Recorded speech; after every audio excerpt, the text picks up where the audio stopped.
Good afternoon, and thank you for joining our Connections webinar, The 9 Lives of CAT, FINRA's new order reporting system. My name is Beth Gacciati, and I help run the marketing department here at Foresight.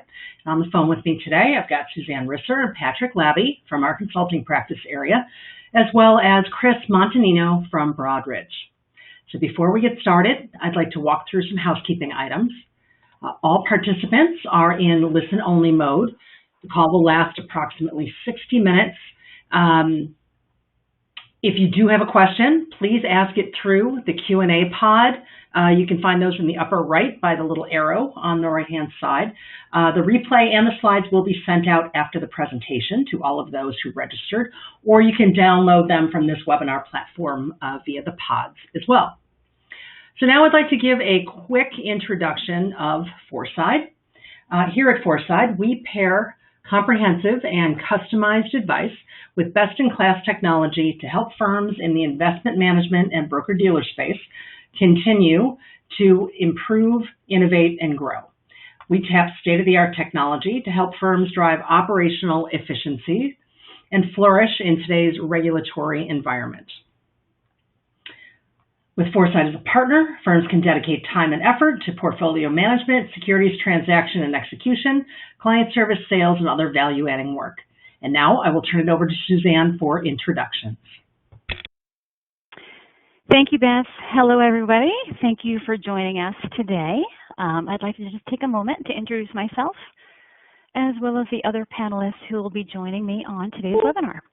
So I am Suzanne Risser. I'm a Senior Director with Foresight, and I provide consulting services for our broker-dealer clients. Prior to joining Foresight, I held various roles in compliance, enterprise risk, and supervision for several large, duly affiliated broker-dealers. I earned a bachelor's in economics from San Diego State University, and I currently hold various securities licenses within our industry, as well as a California insurance license, and I also have an AIF designation that I maintain. Joining me on our call is my colleague, Patrick Labby. Patrick provides consulting and outsourced CCO services to Foresight's broker-dealer clients. And prior to joining Foresight, Patrick held roles in broker-dealer and municipal advisor compliance consulting. He currently holds a Series 7, 50, a Series 24, as well as a Series 14. And last but not least is Chris Montanino. Chris is the Managing Director of Compliance Services with Broadridge's Message and Automation team. Prior to joining Broadridge, Chris was the Deputy CCO for First Republic Investment Management, a private wealth management firm with over $30 billion in assets under management. And over the course of his career, Chris has held senior compliance roles focusing on regulatory and surveillance with Jefferies, Credit Suisse, and Citi. He also worked for the New York Stock Exchange regulation as a director in market surveillance and for the New York Stock Exchange enforcement as a litigation attorney. Chris holds a BA in economics from NYU, and he earned his JD from Brooklyn Law School, and he is actually a licensed attorney in both New York and New Jersey. So let's talk about our agenda. So the agenda for today's presentation, although CAT we know is not a new topic, we wanted to just set aside some time to give a broad overview of CAT, highlight some of the reasons it came about, and then dive into more of the reporting obligations and the impact on firms. Then we'll provide a brief summary of firms' compliance and supervision responsibilities as well.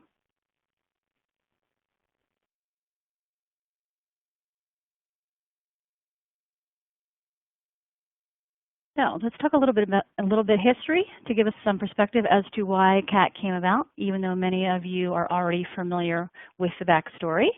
So Reg NMS went into effect in 2007. This regulation set aside a set of rules that were to define trading in the U.S. For listed stocks, with the intent to foster competition among the markets. It was also to provide access to market data to ensure that investors were getting the best prices and to increase the transparency as automated trading had increased.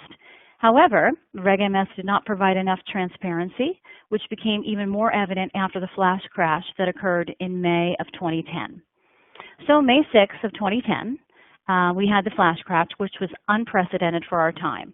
We saw the Dow Jones lose almost 9% of its value in just a few minutes, which basically related to a drop of over 1,000 points in the market. As we know, the market regained most of its loss and only closed 3% lower. But the prices of the stocks, index futures, options, and ETFs were so volatile, like nothing we had ever seen before. There was a spike in the trading volume when nearly 2 billion shares changed hands in just over 20 minutes. Regulators had a very difficult time in analyzing the trade data to determine exactly why this crash occurs. As you see, it took them nearly 5 months to produce their report. And that's because it took them that long to just analyze the wildest 5 minutes of market data that we've ever seen. This only highlighted the inadequacies of the existing audit trail systems and the data that was being captured. The regulators realized they could not effectively oversee the market, which has grown more complex with the automation of trading systems, algorithmic trading, and then computerized high-frequency traders as well. So this was a major embarrassment that it took them this long to come out with this report to determine why the flash crash occurred, especially since they had just put Reg NMS in place 3 years earlier.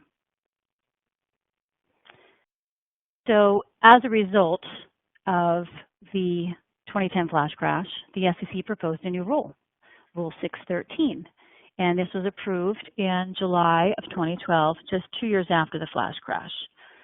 This rule is an additional rule under Reg NMS, and it requires the National Securities Exchanges and associations to develop a plan that would create, implement, and maintain a more complex and complete consolidated audit trail system, including a central trade depository. So the primary goal of the comprehensive audit trail was to capture detailed trade data in the U.S. markets and NMS securities, and again, to increase transparency. The data would be able to create a complete life cycle of each order, from inception through execution, including cancellations, across all market participants. The regulators thought this was going to be the gold standard of audit trails, that it would give them more transparency and enhance their ability to be able to surveil the U.S. markets in a more efficient and effective manner that was previously in place. You'll also notice that it took FINRA nearly 4 more years to develop the CAT NMS plan, which was approved in November of 2016. There was a lot of time and energy that was put into the development of CAT NMS, yet the plan still experienced many delays and challenges. First with their processor and issues with their processor that they initially had engaged, then with concerns with the data that was going to be reported. During that time, the SEC has granted several reliefs since that time that also morphed the plan in that created a phased-in reporting approach and pushed back many of the original reporting deadlines. At this point, I just want to see, before I turn it over to Chris, do you have any other points that you'd like to share about kind of the history, the backstory, the delays that would add a little bit more flavor to this? Yeah, I think you captured it well, Suzanne. The industry was waiting, for many years, with, as you said, with many iterations of CAT, and as the specifications for CAT are still being iterated through today, the process is still ongoing. So it's taken many years to get started, and it is still continuing and continuing through 2022 as the phasing in of CAT continues. And again, these are just with the initial asset classes, but we will still continue to see this. So I think throughout the 2020s, we will still see CAT being further developed as they expand it out to additional asset classes. So there's definitely more to come. There's a lot that's been done, but definitely more to come. Great. Yes, it will be continuous. It's kind of like a work in progress, right? It's definitely going to morph because it's only capturing so many assets right now, and then options, I think, is the next phase, and then it's as additional asset classes are released or created, it's going to expand. So valid point. Okay, great. Well, I'm going to turn it over to Chris and then Patrick to go into more details about the plan and then required reporting as well. So Chris, why don't you take it away? Thanks very much, Suzanne, and good afternoon again, everyone.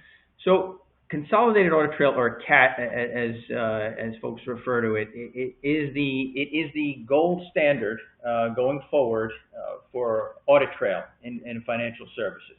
It is the idea is to track an order from the moment it's entered into a brokerage firm system until the point that that order is executed, subsequently allocated, and shares are booked into the ultimate client's account.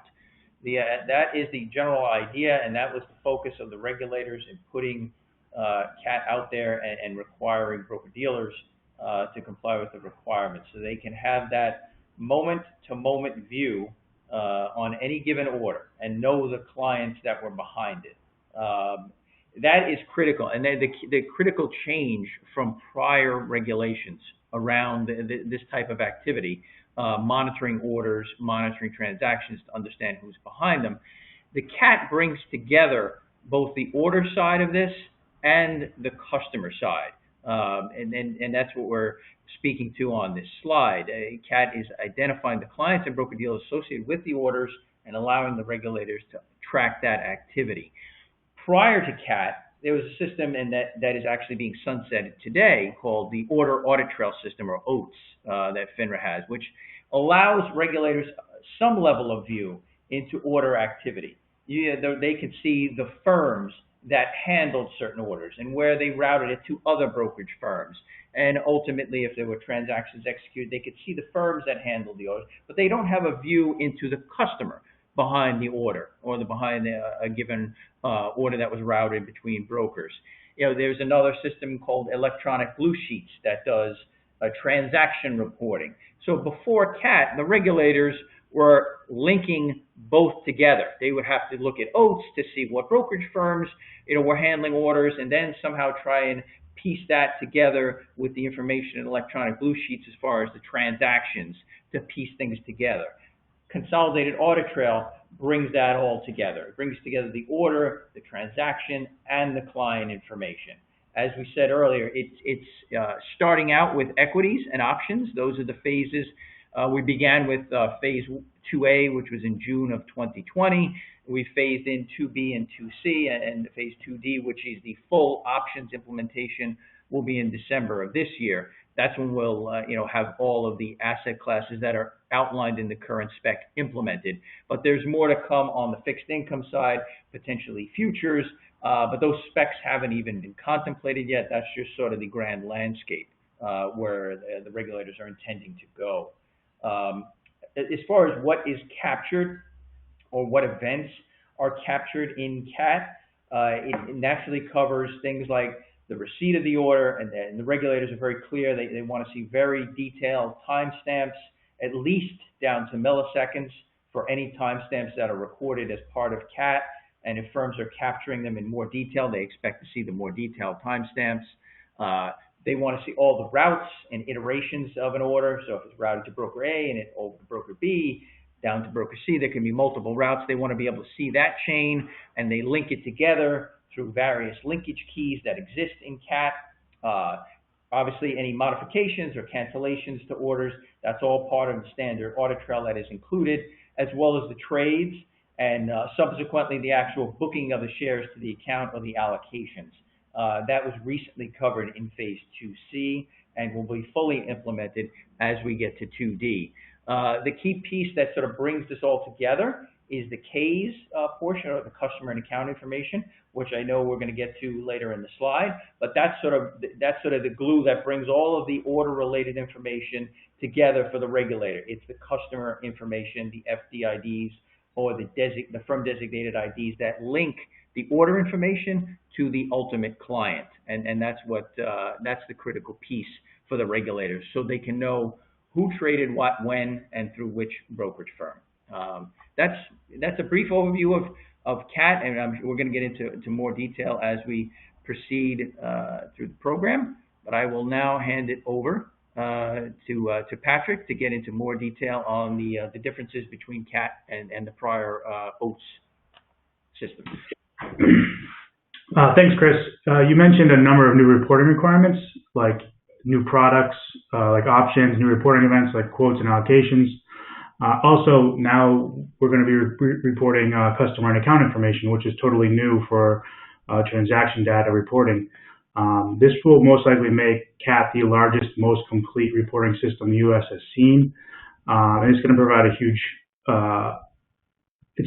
advantage to the regulator with a much fuller picture of the market, improving their surveillance of the equity and options trade activity. I mean, it's hard to imagine what type of analysis they're going to be able to conduct with this new information. I think this is going to be a huge turning point in market regulation, and I would not be surprised to see a number of new trade or stricter trade restrictions to come in the near future as a result of the system. But anyways, to go over what the differences are between OATS and CAT. Many of us are familiar or aware of OATS, and to oversimplify this a little bit, CAT is like OATS in that it will track equity transaction data, but that's really where the similarities end. Smaller FINRA firms may not see much change in the data being reported on the transaction side, but Rule 613 and the NMS plan do have a pretty far reach. The regulator oversight is going to expand through what transaction events and products are reported and the types of firms that are now required to report to CAT. Firms that are going to start reporting to CAT that may have not been reporting in the past include all FINRA member firms, including small firms, non-FINRA members or exchange-registered firms, all option and equity exchanges as well, and then all small firms that may have not been reporting to OATS or that had OATS exemptions. They'll be reporting to CAT as well. So there will be no exemptions for the CAT reporting system. He also mentioned a number of new reporting events, including options, over-the-counter equities, quote events, market-making orders, prop trades, and then riskless principal trades, as well as allocation information. Another thing that separates CAT from OATS, and Chris mentioned this a little bit earlier, is the customer and account information through the CASE system. This is going to be something new for everyone, and it's going to be a huge asset for regulator oversight, in that they can track the trade data from the customer perspective or from that customer starting point, and not just from the broker-dealer side. Moving on. So where does this really leave OATS? CAT at this time has no unresolved material issues. The data now provides all necessary components for regulators to meet their surveillance needs, and the plan processor is meeting all its obligations under the NMS plan. So now that all these pieces have come together, OATS is no longer really necessary, right? So in June, Regulatory Notice 2121 was issued, and this notified the industry that OATS was going to be eliminated, and that the regulators are going to rely solely on CAT. So at the start of September, FINRA Rule Series 7400 and FINRA Rule 4554 will be removed from the FINRA manual, and firms will no longer report to OATS. However, late reports and error corrections should be reported to OATS through September if you have them.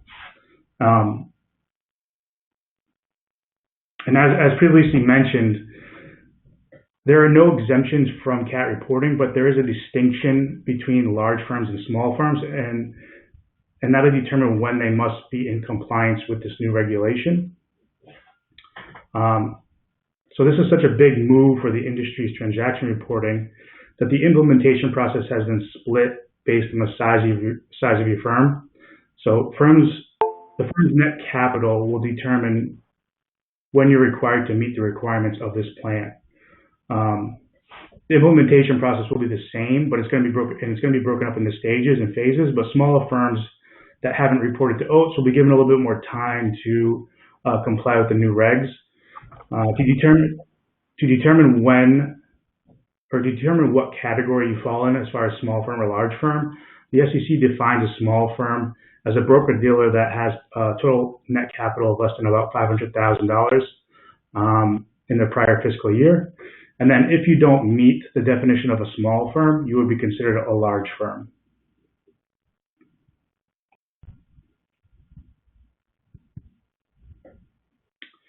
So every firm has been through this, or at least started the process, and FINRA has a number of references to guide you through setting up access to CAT and case reporting portal. But as a quick overview, firms must complete and submit a registration form. Following the receipt of this form, FINRA will grant you access to the CAT test environment. And after a successful upload to the test environment, you'll need to submit a production readiness certification. Once that's completed, FINRA will give you access to the production environment. Firms can report on their own behalf, or they can set up a third-party relationship and rely on a third party to report on their behalf. And once you set up the transaction side or the CAT side, you'll then be able to set up the customer and account side for case. I know we had a couple firms that were struggling to set up access. FINRA took a little time to turn around on giving access, and then we also had issues with firms reaching out to clearing firms or OMS and helping them assist in setting up those third-party relationships and reporting on their behalf. So if this isn't something you've done yet, we suggest that you reach out to your third-party vendors if you're going to be relying on them, and work with them to see what the best solutions are, and what you need to do on your behalf and what they might be able to help with. So large firms have almost completed the entire setup process with only a few steps left to complete. In April, they're required to report account information to case for those accounts that had LTIDs. Coming up in December, they're going to be required to start reporting options transaction data. And then in July of 2022, they're going to be required to report all customer and account information data to case.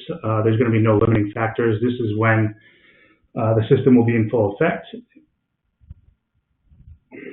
Smaller firms are still in the initial testing phase for CAT and case and will be required to submit production readiness certifications come November. And then a couple weeks following that, they're going to start reporting transaction data to CAT as well as account information to case for those accounts that hold an LTID. And then again, small firms will be in full force on July 11, 2022. They'll be reporting all information to CAT and case with no limiting factors.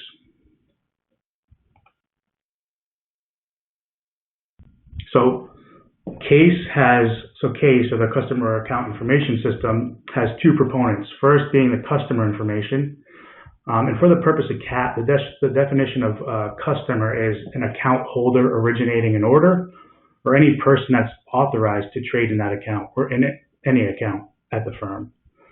Some examples of customers include individual investors, financial advisors, institutions, third-party money managers, any individual account holder or person that has trading authorization, and then also any entity account holder or entity that has trading authorization. There is one exception. Individuals that are employed by an entity account holder would not be considered a customer. The customer in that case would stay as the entity. So CASE identifies two types of customers for reporting purposes. First is the legal entity customer, and then they have the individual or natural person customer. Legal entity information that needs to be uploaded to CASE is pretty straightforward. We've all seen it. It's the name, address, and the employer identification number. Also, if they have a legal entity identifier, that should be provided as well. And then the individual information that needs to be provided. Again, it's pretty basic. It's name, address, year of birth, role in the account, and social security number. But the key difference between the two is individuals submitting the SSN or social security number created cause for concern, a cybersecurity concern. So in order to safeguard this type of information, the plan processor implemented a alternative identification number that firms needed to assist in creating.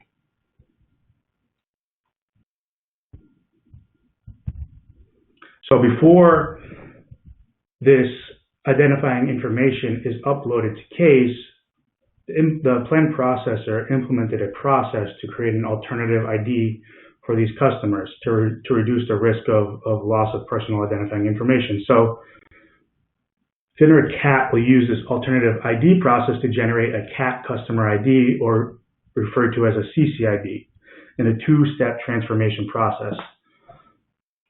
Step one, the broker-dealer will transform the SSN or TIN to an interim value or an intermediary number based on the instructions of the plan processor. This transform value, the TID, and not the SSN or TIN, is submitted to CAT CCID subsystem. So firms are required to take the SSN, change it to a TID based on the plan processor's instructions, and then submit that TID to CAT. When CAT receives that TID, they will transform that TID into a CCID using some algorithm that they've created, and it basically reduces the risk or makes it impossible for someone to reverse engineer. And it also creates, it puts them 2 steps away from the original Social Security number. So they will in no shape be anywhere near or have access to those identifying information. And it helps the customer safeguard that information in that it's not being sent to multiple firms or to multiple entities. It's staying at the firm. It's not changing hands with anyone. So, and that's the purpose of this process, is to safeguard the customer information. So the CCID is created by the plan processor, but the firm does have a role in making sure that the plan processor never has access to the SSN by creating that TID. And the CCID will never be shared with the original reporting firm. So the CCID is really for regulator use only.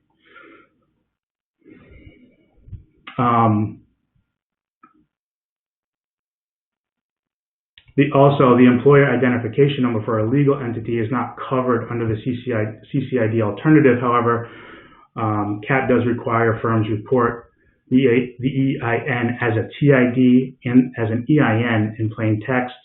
There's a couple of reasons for this, and the plan processor believes that if the process is the same for both individuals and entities, it'll reduce the likelihood of a firm submitting an SSN that has not been transformed. And second, regulators suggest that this will benefit the submitters, as the submission process will be the same for individuals and entities. So this is an extra step in the reporting process that firms should be aware of.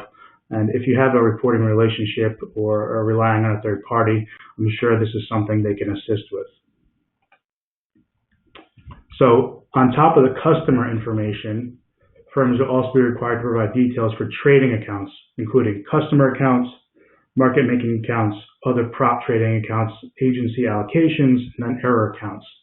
The account information that needs to be provided is the FTID, account type, customer type, effective date, and then the LTID if they have one. Some individuals or entities might not have an LTID, so it's only applicable if they have one. The FDID, or the firm designated ID, is another new piece to the reporting puzzle.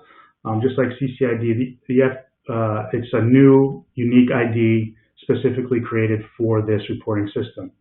The FDID is created and assigned by the broker-dealer as a way to keep the customer information safe. So each firm is required to create a unique FDID for each account, and it must stay the same for the life of the account. This ensures that the FDID associated with the account matches the FDID associated with the transactions that are being reported. If you change the FDID, then the regulators start losing track of the transactions associated with that account. So you need to make sure when you create this FDID that this is what the FDID will be for the life of the account.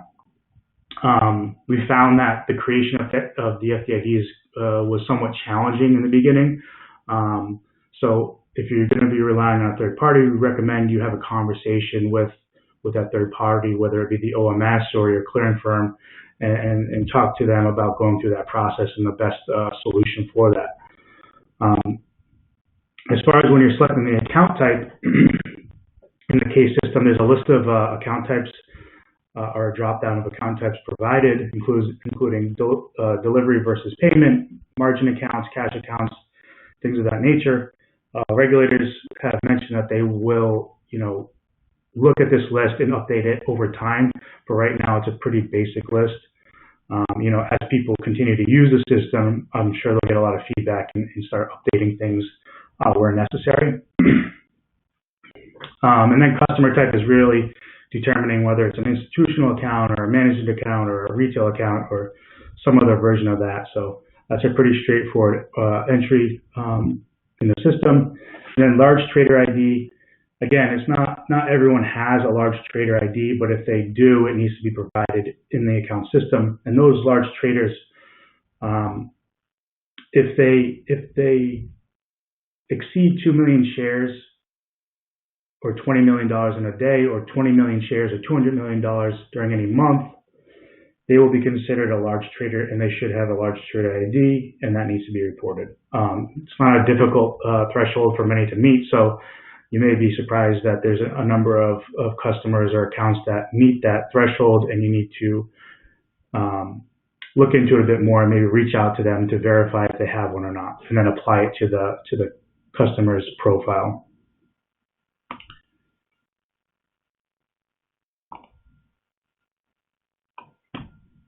So the CAT NMS plan does bring a number of new challenges to firms, including the use of all these new identifiers. The FDID is by far one of the ones you'll see the most.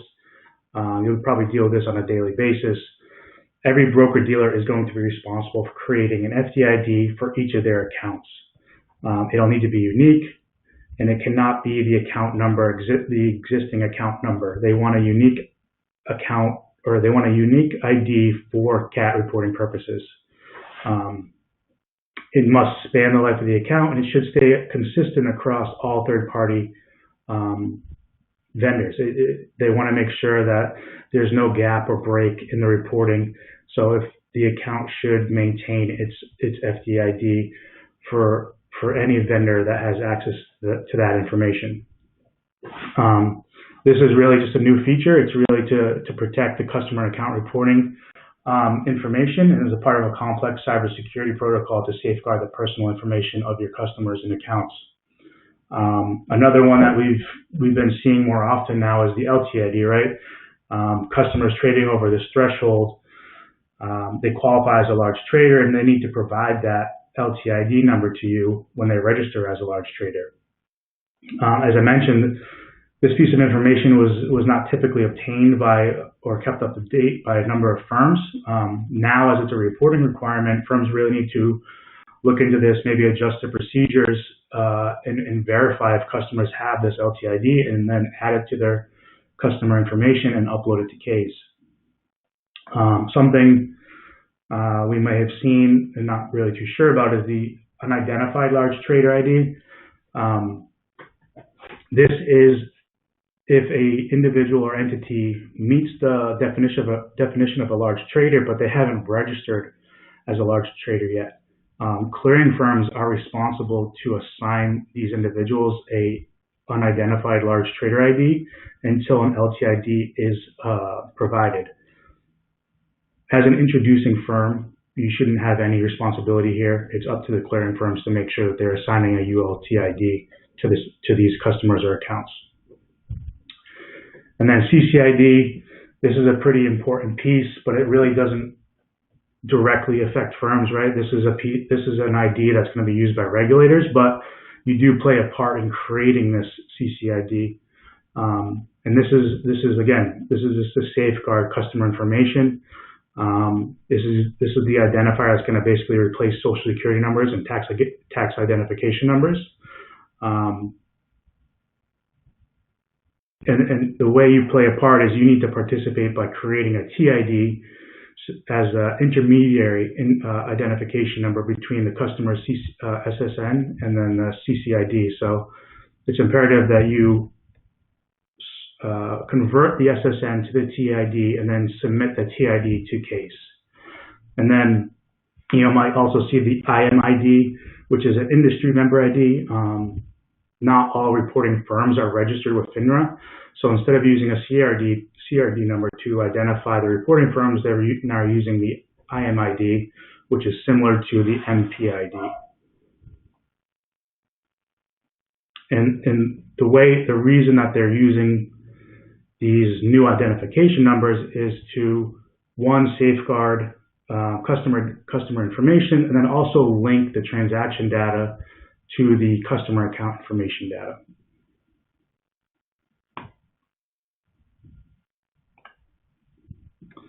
And then the last piece in your reporting obligations is the error correction side of things.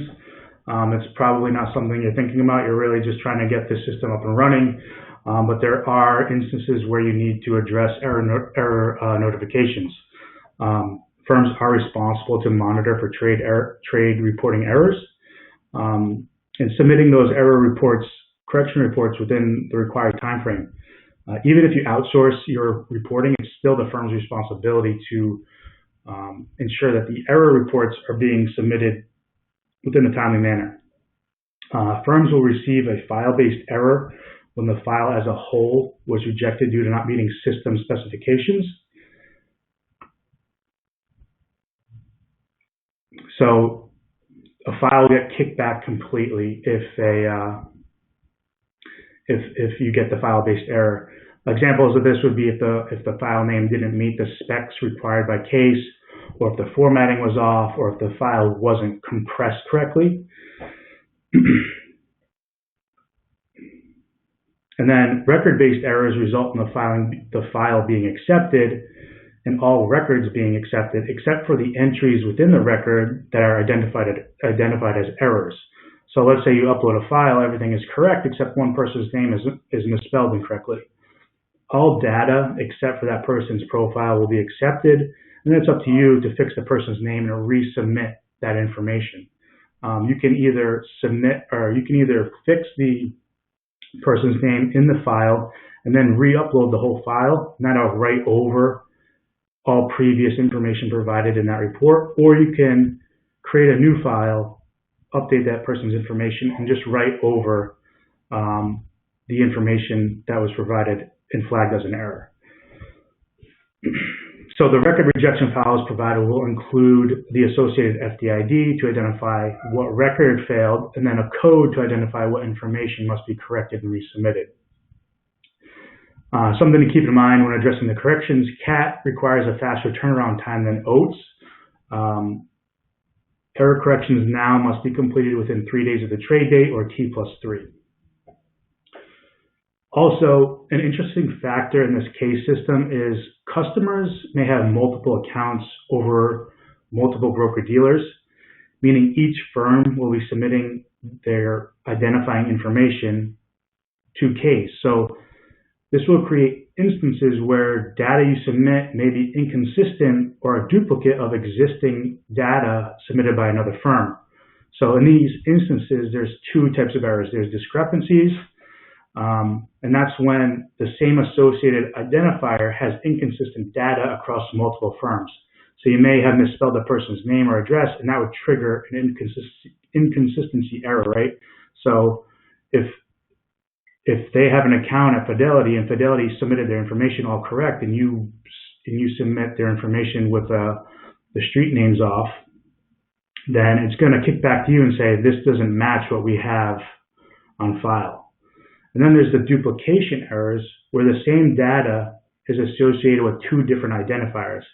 So an example of this is maybe if a firm has customers that are father and son, and they mistakenly reverse a piece of information in their profile, this could trigger a duplicate error against the firm's customer records. So they would get that information kicked back, and then they would need to correct it and resubmit it. And then to break it down even further, errors will be classified as material or minor. Material corrections must follow the T+3 timeline, while minor inconsistencies are provided as a notification and changes aren't required, but the firm should look into their client file or customer account information and verify that the information is accurate. If firms submit something like a name change for an entity or an individual, they are likely to receive an inconsistency notification, and the firm will need to confirm with the plan processor if that information is in fact correct. So it might be a mistake. You might have entered it incorrectly on accident, or it could be a conscious decision that, oh, this person's name has changed and no one else has updated this information yet in the system. So being the first one to update the case system, they come back to you and they check with you before they go out to the rest of the submitting firms, so that it doesn't trigger, a number of inconsistency notifications for firms that may have the correct information. But if it's a conscious decision and the entity changed their name, once the submitting firm once you've confirmed that, then they'll go to those other firms that have that information on file and let them know that their information is outdated. So I went over the error notifications pretty quick. If there's any questions, feel free to reach out. But these new reporting requirements will be a pretty onerous process for a number of firms, and establishing a relationship with a third party and leveraging their technology to meet your reporting requirements is something to consider. And I'll hand it off to Chris here now. He's going to go over that a little bit more. Thank you very much, Patrick. So I have the fortunate luck to go through the good news as far as CAT, and there are obviously a lot. The bad news is there's a lot of requirements, there's a lot of data. It can be very challenging to get it all correct in the right format technically, reporting it to FINRA, and as Patrick alluded to, there are errors, correcting those things. It's an onerous process for any broker-dealer, no matter what the size. But the good news is that there are CAT reporting agents, or CRAs, that exist, independent, third-party vendors who have the knowledge, who are experienced in the requirements, who have already set up data ingestion and have the ability to take in your data, transform it into the CAT required formats. They have established connections with FINRA. They're approved to submit data on behalf of broker-dealers, and they can take care of that process for a broker-dealer as far as taking in the data, processing it, and even as much as monitoring the submissions, taking back those daily feedback files where there may be rejections and errors, displaying them in an online system for clients to be able to action. Because the process itself of generating the data and conforming to the spec is step one. Conforming your data to what CAT requires. So that in and of itself is a challenge. And then there are additional processes to establish connections to FINRA to be able to transmit that data on a daily basis and receive data back from feedback files. So that there are multiple benefits to leveraging a CAT reporting agent, from the technical aspects to the more substantive and understanding the rules. It's the CAT reporting agents that have been close to CAT since inception, including obviously Broadridge, which I'm with.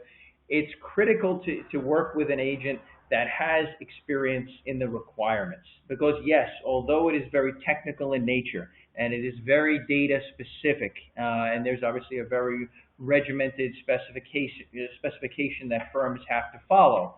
If you go out to the CAT website, catnmsplan.com, you will see that there's a page dedicated just for FAQs, or frequently asked questions. There are hundreds of them, because there are very particular use cases and scenarios that will apply to every firm, given your trading model, given your orders, your clients. So to some extent, the spec is there, and you have to conform to that, but you also have to know how to conform your activity that may not be exactly fitting into a square peg in a square hole. So, that's why the FAQs are on the site. That's why FINRA has published a separate scenarios document for firms to look up and say, well, my trading doesn't really fit into what I see here. How do I conform it to what FINRA is asking for? That's where you have experienced CAT reporting agents who are, can not only process your data, but can help you with those type of questions and understand from a subject matter perspective how to apply the requirements. Not only, with meeting from a data standpoint, taking your data, processing it, sending it back, right? That's the standard. But to be able to apply that knowledge to, what the changes are and any particular circumstances that your firm may have, that's very critical. Obviously, again, firms like Broadridge, we have those folks on staff to answer those type of questions and provide guidance, not specifically on the technicals, but more on the subject matter itself.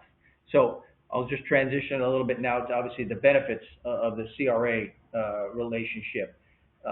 So number one, as Patrick alluded to, obviously the broker-dealer has the ultimate responsibility to ensure that their CAT reports are accurate, that they're submitted on time, and that there's monitoring going on.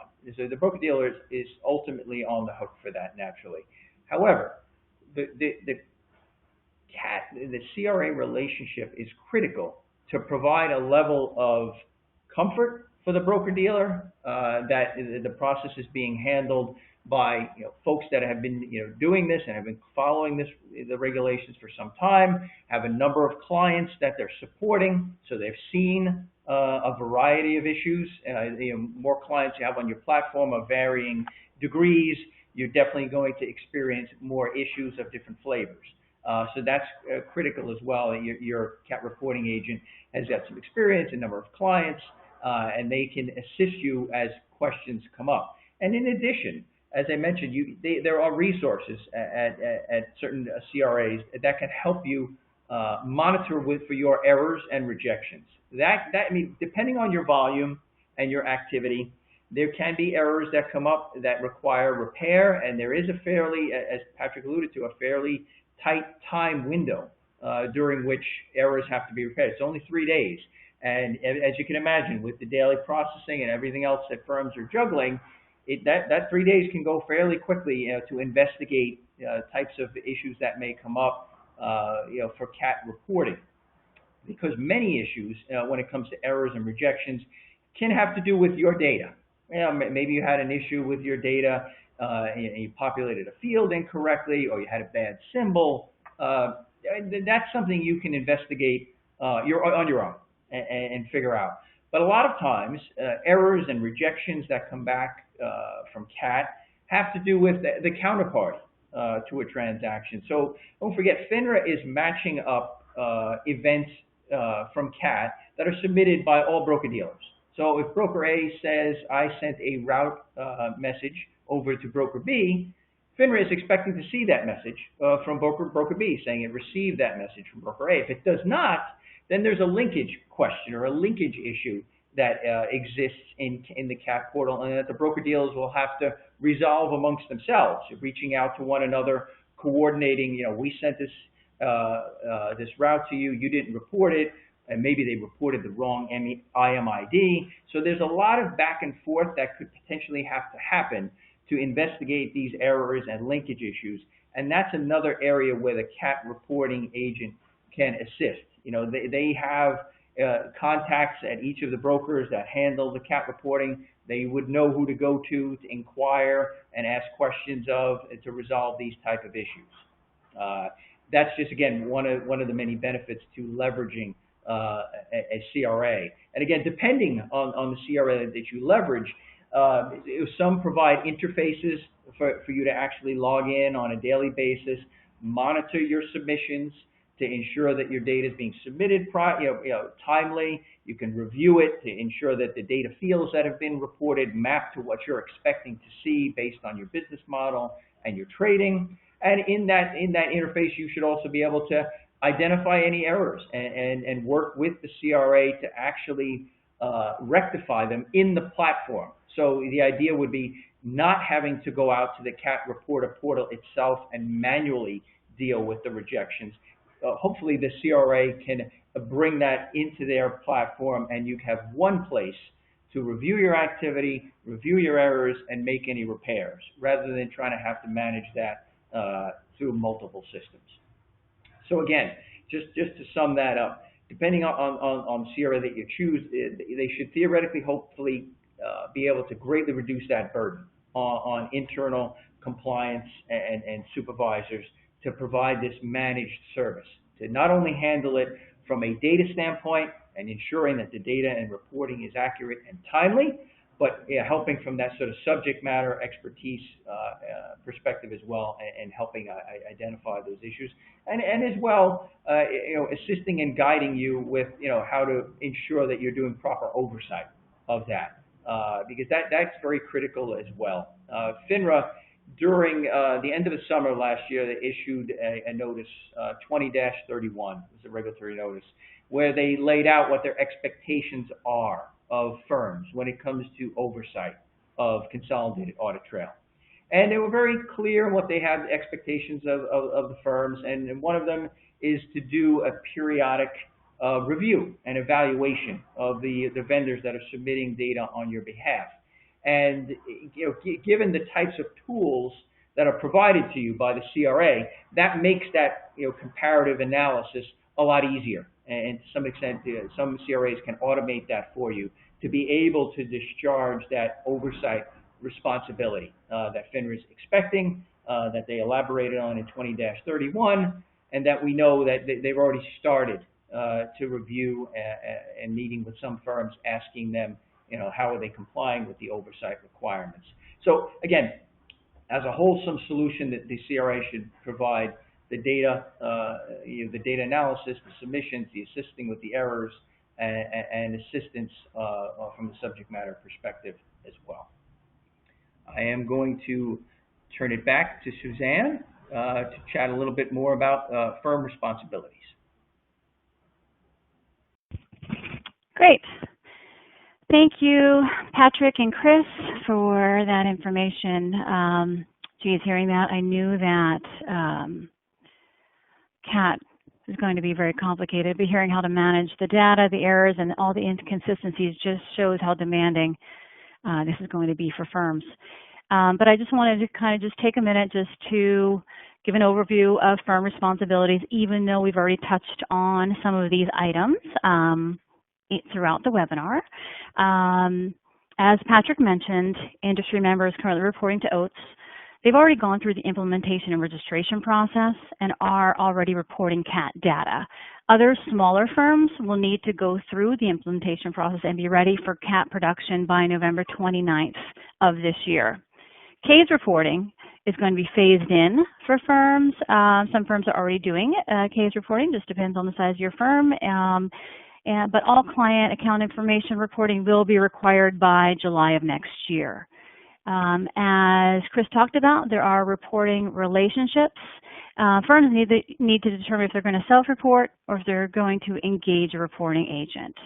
If a firm chooses to use a CAT reporting agent, the responsibilities of each party make sure that they're clearly defined and detailed and integrated in the firm's supervisory and compliance programs.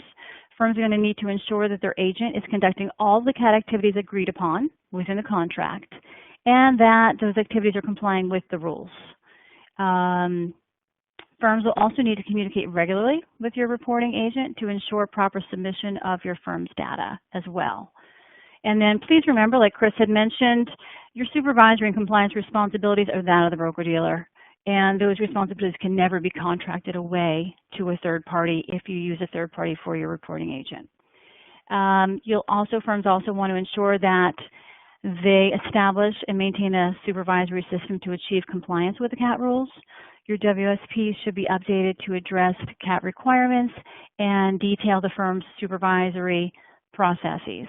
You'll want to ensure that you include the name and the title of the person responsible for the review of the CAT reporting, the type of reviews that are being conducted, how often, how the firm will evidence the reviews.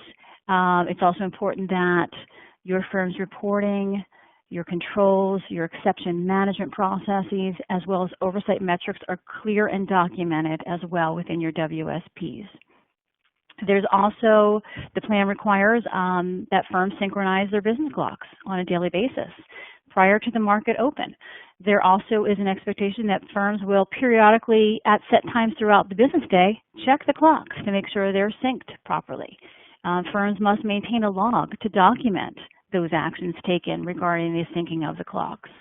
Again, these processes should be included in your WSPs and also include who's responsible for the clock sync and how often the firm will report any sync violations, because there are requirements if the clocks are synced outside a certain tolerance that it needs to be reported. There's also an annual requirement to certify your firm's business clocks and you're certifying that they satisfy the synchronization requirements. That clock certification is due by March 15th of every year, and it's submitted via the CAT portal. And then also firms are going to need to conduct a daily review of their reporting portal if they're to ensure the data was accepted and accurately reported. They'll need to address and correct any data errors, rejections, or linkage errors. And then also, again, conduct a periodic comparative reviews of accepted data against their actual order and trade records, as well as keeping your K's customer list up to date and current when changes occur. So as you can see, there's a lot of responsibilities. It's very demanding to deal with your data and just make sure that you're complying with the CAT rules. The plan and its reporting and compliance requirements are complicated and time intensive. And we know that as it progresses, it's going to only expand. So firms will need to be comfortable in their knowledge of CAT and also reporting and compliance requirements. So we have listed some resources here, and obviously the catnmsplan.com is the main website, and as Chris indicated, there's a lot of resources there. The CAT NMS, I believe they also have regular calls that you can engage on. There's the CAT help desk, and then the regulatory notice that Chris spoke to is how to supervise for CAT compliance. And then there's just the latest release regarding the retirement of oaths. So that really concludes our webinar today. Chris or Pat, do you have anything else that you'd like to add before we end for the day? The only thing I would add, Suzanne, was that folks, there's a lot of information for firms to take in, but just take heed, take solace in the fact that there are consultants like Foresight, there are CAT reporting agents that have been following these regulations. There are CAT reporting agents that can help with the data. So there are definitely resources out there to leverage to get through this. It's not as if you have to get through this on your own and sort of figure out your way through. There's folks that have been close to us, and I encourage you to reach out. Absolutely. Thank you, Chris. Beth? Thank you, Suzanne. That's all the time we have today. If you submitted a question which we did not have time to answer, we will respond to you directly offline after the webinar. And again, I would like to thank Suzanne, Patrick, and Christopher. And a big thank you to everyone for listening in. We hope you found this webinar valuable. If you'd like to further discuss this topic or have general questions around Foresight, please reach out. Thank you, and this concludes our presentation.